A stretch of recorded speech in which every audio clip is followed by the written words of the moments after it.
who will not be the final spot for the toxic ash and debris from the Lahaina wildfires. Mayor Richard Bissett made the announcement today following community concerns, but the debris will still be stored there temporarily. The question is, how long? Nikki Schenfeld explains. For the rebuilding phase to begin in Lahaina, it requires removing 400,000 cubic tons of ash and debris. So a 5-story building on about 5 football fields is the quantity or the volume we're discussing. Figuring out where to put it all was debated, and ultimately Oluwalu was decided to be the spot, as a landfill already sits there. The proximity, the location to the burn zone, so therefore the wear and tear on the roads and the time it would take, the speed with which we could work. Many community members were against the idea. If you ask anybody on Maui, Oluwalu is so sacred. So sacred. On Thursday, Mayor Bissett announced it would remain the temporary site, but You have my promise that the Oluwalu site will not be used as a permanent site, and that the debris will be removed from this temporary site. We will continue to review other potential sites for long-term storage and containment. However, with survivors' best interest in mind, halting the progress of the project for the temporary site is not an option. he says shipping it off-island doesn't seem likely. Oluwalu families think shipping containers should be used to hold the debris. You got some of the most dangerous chemicals in the world. And to put it on a temporary site and promise that it's never gonna leak, we have multi-year storms, we have hurricanes, we have the wind. They're all gonna damage the system. They're all gonna leach into. There's no perfect location, there's no ideal location. Anywhere we select will have its challenges, its obstacles, those who will be in favor, those who will be opposed. We recognize all of that and are trying to do our very best where we can help the most people and hurt the very least when the final decision is made. Hey there, Patriots. This is True Outlaw Patriot coming at you with another one. I just played a clip that came out a few days ago about Mayor Bissett speaking about the removal of all the debris from the fire zone in Lahaina. But before I continue, I just want to thank all my new subscribers and all my subscribers. Don't forget to comment, like, share, subscribe to the channel, pass it around. And if you want to help with the channel, you can donate. There's a link in my description to my Cash App and PayPal.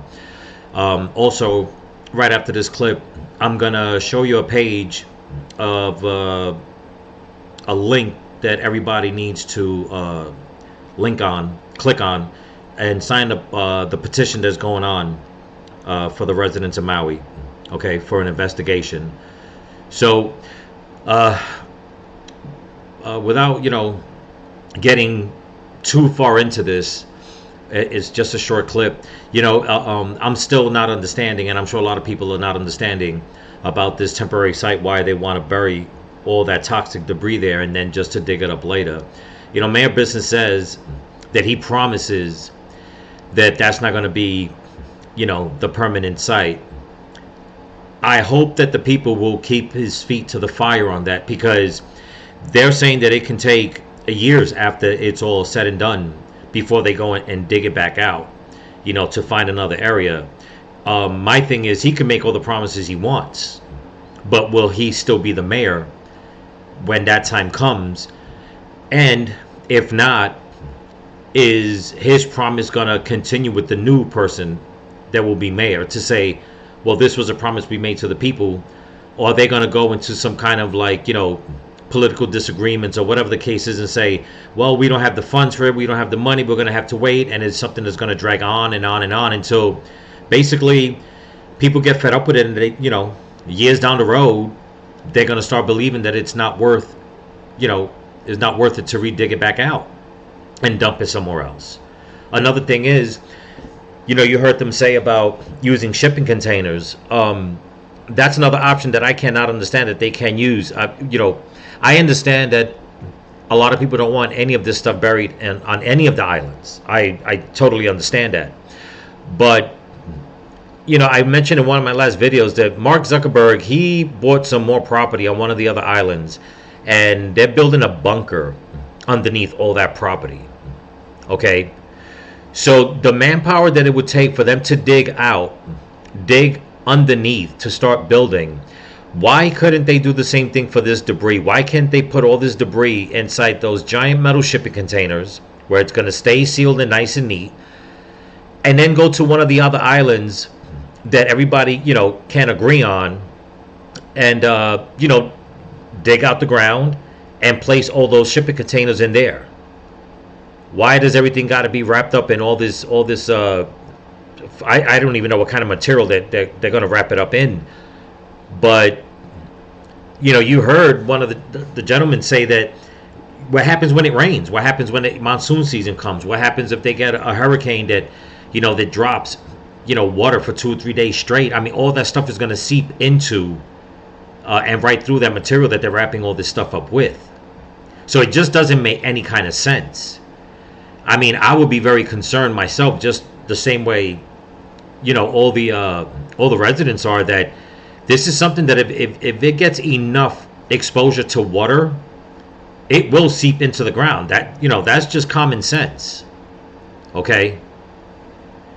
And that's why I said, you know, the people have to keep Mayor Bisson's feet to the fire, and also the governor and the powers that be, because something tells me, and I'm not believing for 1 minute that this is just going to be a temporary site.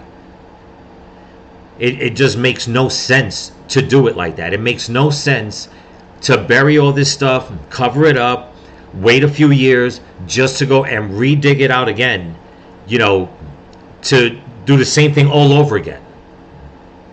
Okay? I understand, you know, that people want this done quickly so like that they can get back to rebuilding. But I think if they would have waited another month, give or take, to look at all of the parts on the island, or to, you know, to try to make deals with outside entities where this stuff could be shipped off the island. I just think they're fast tracking this, as do a lot of other people believe the same thing. They're trying to fast track this, and for whatever reason. And in my opinion is, you know, it's a major cover up. Okay? But another thing that's going on, and I'll show the clip here shortly, is the lawsuit that's going against the electric company, where the governor is trying to give out a lot of the 5 victims. They're trying to give them out basically like a payoff, you know, between $1 million or I believe $1.5 million, that if they accepted that to rebuild their lives, they can't pursue anything, any more, I guess, you know, to gain more money or whatever the case is, or maybe even an investigation of their own to continue it, which I think is a very crappy move on the governor's part, for him to even come up with a stipulation like that if you accepted this money, that's what's going to happen.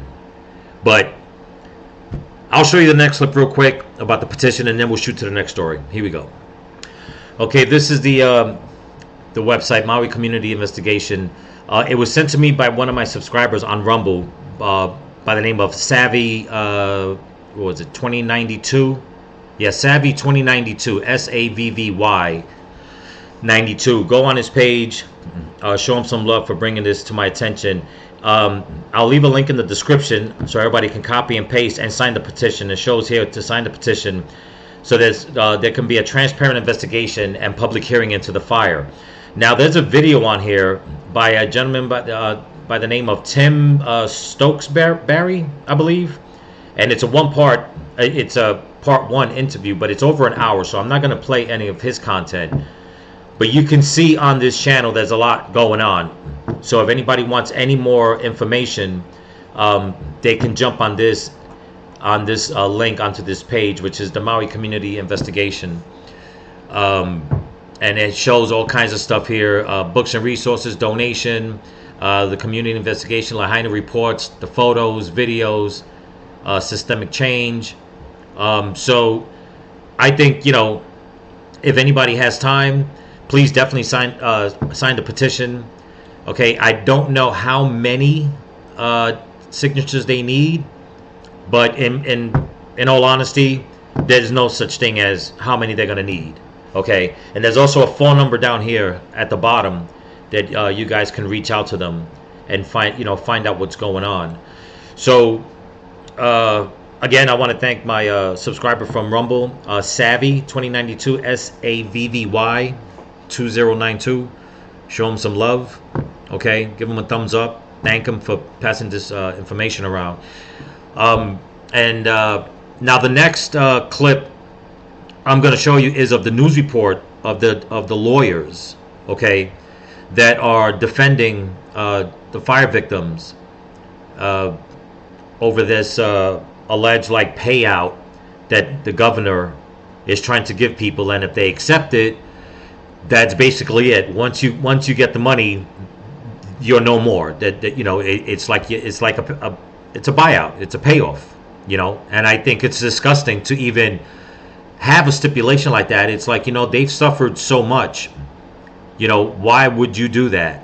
And if they take the payout, rumor has it that it's as if they don't even have claim to their property. I don't know if that's true or not. So I'm not saying that it is.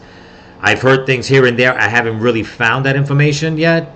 But at this point, in all honesty, if anybody's going to take that payout, it's not going to be a blank piece of paper you're signing. You better read all the fine print. Me personally, I don't think you should take it, but that's up to you. Okay, that's going to be up to the individual. I don't see many people doing it. If they do, I guess, that's their prerogative, obviously. And I cannot imagine, to be in their shoes, to come out and say no. So I just say, if you do, proceed with caution. You don't want to go signing something away because it was hidden in the fine print. But let's check out the next video clip. Here we go. Attorneys for Maui fire victims are pushing back against the governor's offer of $1 million death and injury payments if they drop their lawsuits. Dozens of lawyers were in federal court today to begin the fight over where the case should be tried. Our Daryl Huff has the details. What's happening now is sort of a battle over home field advantage, with the organizations being sued, like HECO and Maui County, wanting the case heard here in federal court, while the attorneys for victims, they want the case back on Maui. Hawaiian Electric's lines and maintenance were blamed by many for the fires. The company argued that the 5,000 plaintiffs and nearly 100 lawsuits required the resources of federal court, but victims' attorneys call it a stalling tactic. It will take longer in federal court. We've made great progress in the state court already. Today, some were surprised when Maui County, which blames HECO for the damages, joined HECO in preferring federal court. Coordination-wise, federal court has more resources, the ability to do things quicker versus Maui County, where one judge has been assigned to do the case. The County of Maui should be agreeing that the cases need to be heard on Maui, where the County of Maui is, in front of Maui people, Maui citizens. And that was extraordinarily surprising to the plaintiffs. For victims and families, there's another choice, the Ohana Victims Fund, into which lawsuit defendants have pledged over $162 million, including $75 million from HECO, $60 million from the state, $15 million from landowner Kamehameha Schools, and $10 million from Maui County. Okay, now I'm going to pause it right here real quick. I'm kind of confused on this part right here. I understand that Hawaiian Electric, they're obviously going to give some money up front to, to try to cover their asses, basically, until things get figured out. What I'm not understanding is right here about the schools. I don't know if it's a donation that they're putting together, or if they and somehow feel they're responsible, and if so, in what way. The electric company, the state of Hawaii, the county, and I guess, I don't know who this is, I'll find out. I understand they'll put money together because there was a lot of fault on their part, okay? But for the schools, I don't know. So if anybody knows why I don't want to butcher this word, but Kamehameha schools, forgive me. If you can put down, write down in the comment section why you think they would donate money to this fund, please let me know so I can get a little more clarification on it. But yeah, I don't know if all this is going to be on the up and up with all this money that's being pledged. Okay, 162 million, that's nothing. You got to remember, if they're willing to give one person $1 million, they're only catering to 162. Meanwhile, they're saying there's 5,000. If I had to guess, there's more plaintiffs that want, to get into this. So this is something that, maybe it's a start. Some people say, well, at least they're trying. Okay, maybe, but like I said, we got to be very careful with all this in the long run. Okay? And now, as far as like them wanting to fight this in federal court as opposed to state court, it should be left up to the people how they want this to play out. Okay?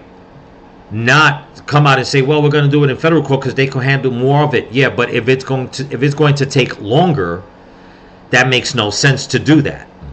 Time is of the essence now. Okay? And now, instead of them fast tracking everything, it seems like they want to keep fast tracking it, but now they want to fast track it to the federal court, where it'll probably take longer, okay, for these cases to be resolved. But let's continue. We're trying to get people as whole as possible sooner rather than later. The governor said yesterday death and injury payments of $1.5 million per victim could go out by February, but attorneys are advising clients they may be giving up too many of their rights. The payoff option, you get money quicker, but it's going to be less money. Litigation, the reason why they're paying $1 million is because they know it's worth more. The biggest beneficiary is the defendants, the people who... Well, it's true. They always are. And that's a good point. Even if you give the 1.5 million, you already know that the government is going to tax the living crap out of them. So they're lucky if they wind up getting 600,000. Okay?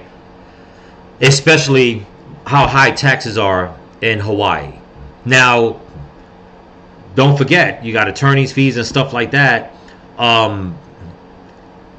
If people say, no, that money's theirs in one lump sum, yes.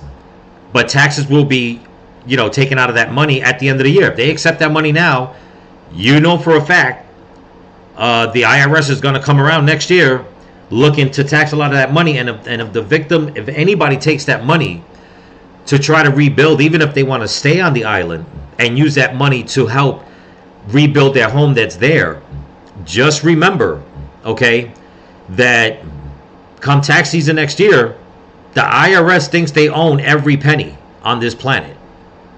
But let's finish this off. Started this fire, which is unfortunately, it's only... I'm sorry, I'm going to go back just a little bit so you guys can hear what he says. This fire. Sorry, let's try that one more time. Sorry about that. Here we go. Why they're paying $1 million is because they know it's worth more. The biggest beneficiary is the defendants, the people who started this fire, which is unfortunately, it's Hawaiian Electric and the other parties. Attorneys said to be fair, the fund should pay the victims now and let them pursue the rest of what they deserve in whatever court they end up.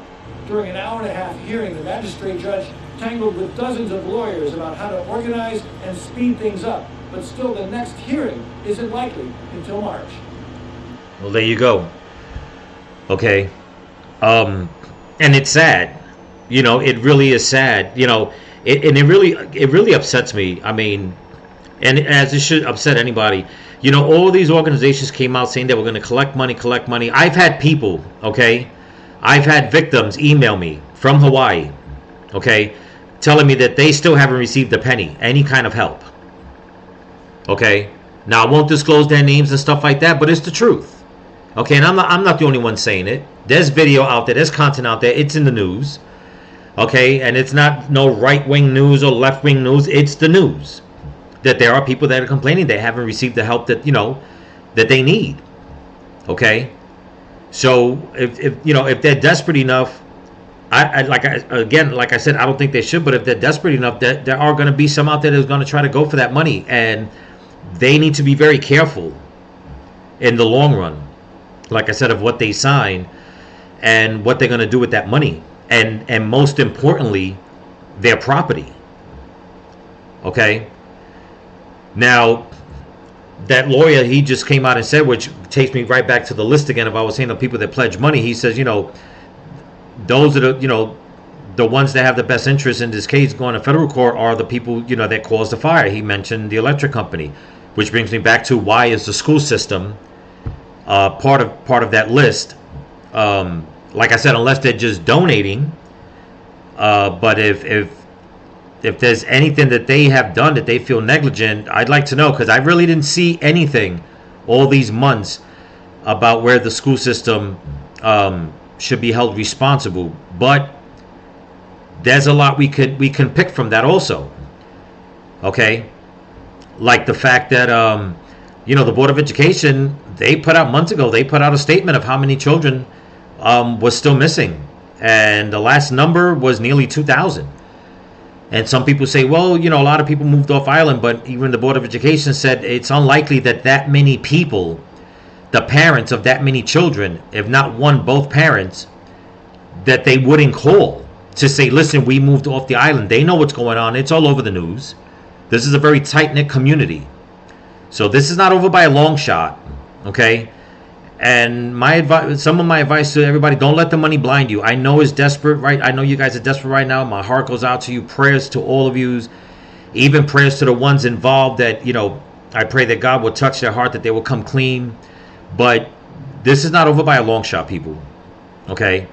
And the people of Lahaina, they really need help. So I'll leave the link in the description so you guys can sign the petition. Okay? Check it out. If it's reputable and the donating process on that link is reputable, help them out if you can. Okay, because they really, really need it. Or if you have any friends there, if you can reach out. I mean, I know money can make people do bad things, but you gotta have it in your heart in order to want to help them in that way. And if you can, collect donations, stuff like that, with a pure heart, and try to send it to somebody there that will do the right thing. I mean, look at Hawaii Real Estate. I mean, that man collecting so much money and donating it, and he's boots on the ground. He's another one that a lot of people need to go on his channel and show him some love, because he's been there since day one. So that's what I got for you. Hope you like it. Please comment, like, share, and subscribe. And also another thing I want to say, I have not been seeing, and it bothers me, but I'm not saying that it's not out there. I have not really been seeing any young people from Hawaii speaking out about this. And it makes me wonder. Okay?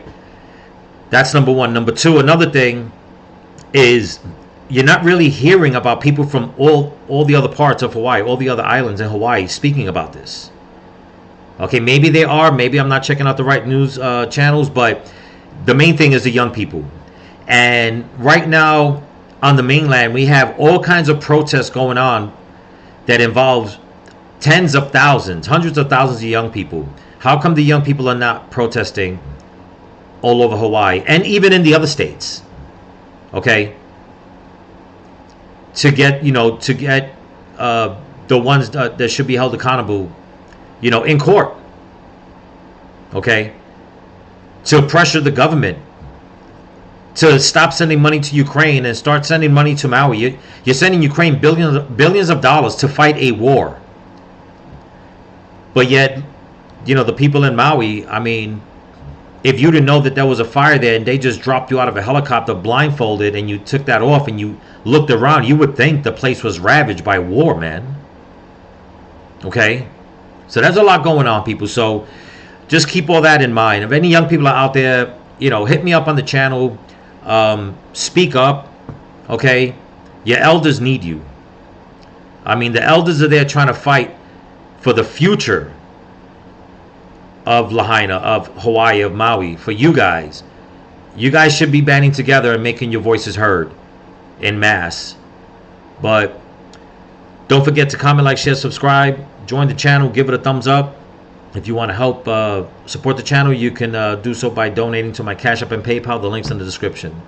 So remember, people, stay vigilant, keep praying for each other, and keep praying for Maui. Peace.